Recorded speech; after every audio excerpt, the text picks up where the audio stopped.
So we're just looking at a comparison of the two machines between the Sabre 350 and the Sabre 450, and basically at the end of the day you're looking at a bigger machine that takes more capacities of timber. So to get that we need a bigger frame, and we've got this double spine on here that complements the machine, and what that does, that allows you to take the tension on the bigger blades without distorting the frame as well at the same time. If we just stretched the 350 and made it a taller machine with the same size frame, when we started to put the bigger blades on, the frame's going to struggle to take the wider blades and get the correct tension.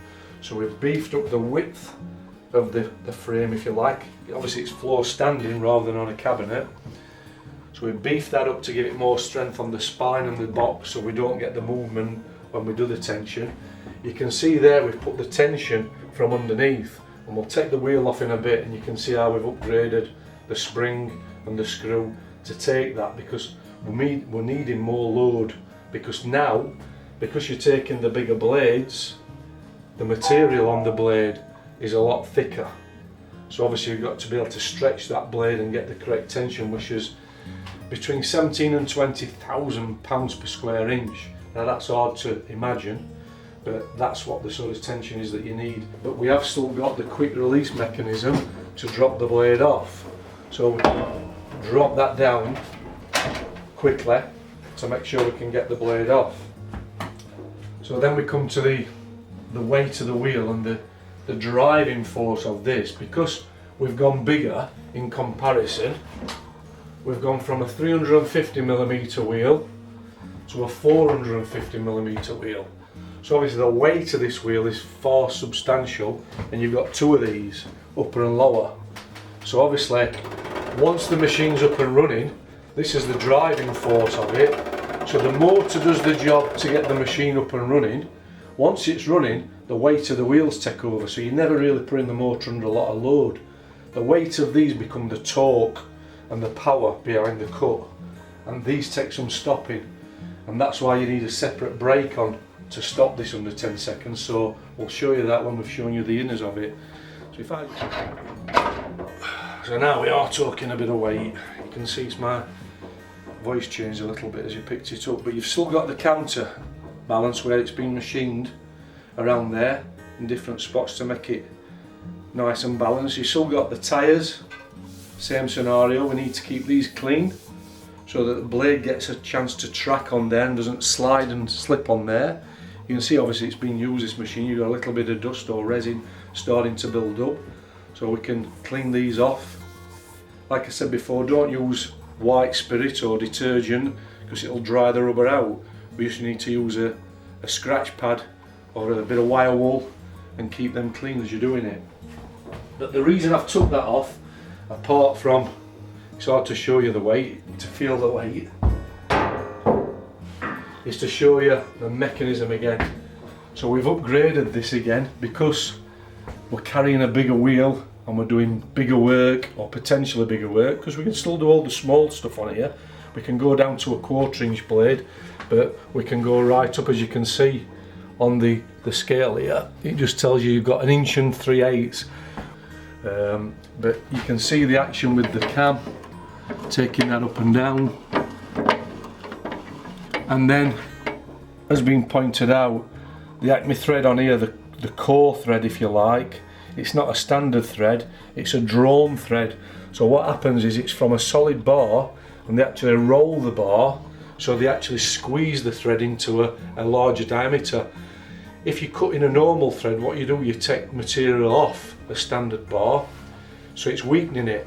Whereas with this, it's a roll thread, so you're squeezing the thread in, so it actually becomes a stronger piece of bar by rolling the thread on there, because you've condensed it and squeezed it. So that's the fine adjustment for taking the tension, and that's the cam action for getting the majority, which saves you having to wind the wheel all the way up, all the way down every time you change the blade on there.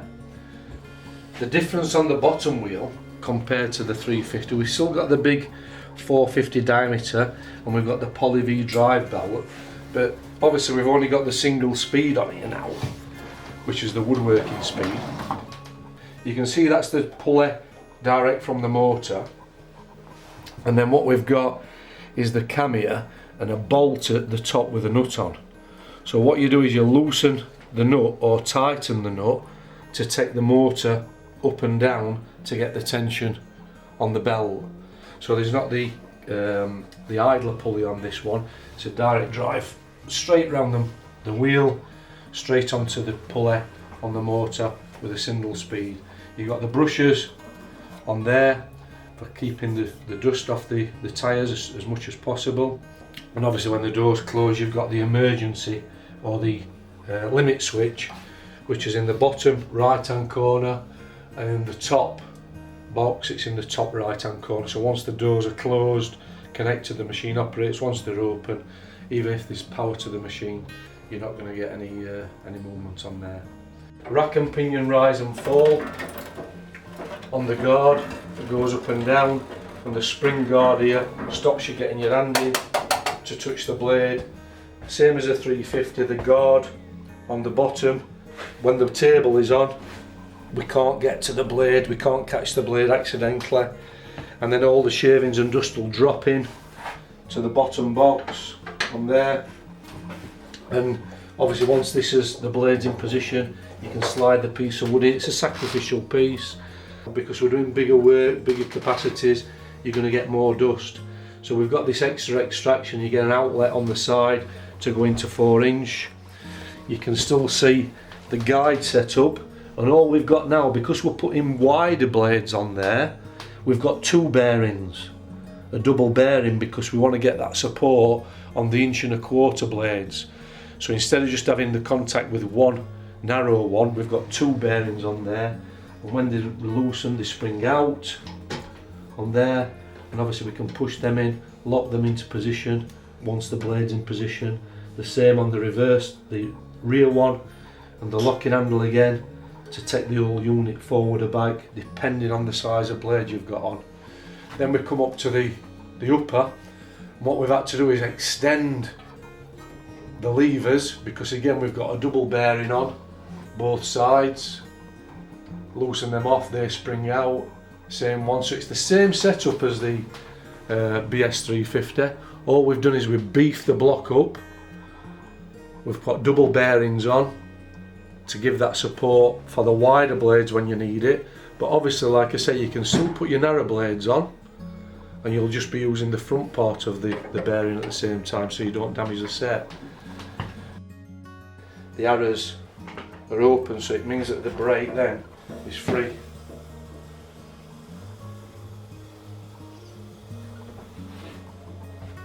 And then when you turn it back, the brake is on. So the light's not on, and the brake is on then. But when we start the machine, it releases the brake, which that does separately, starts the machine up.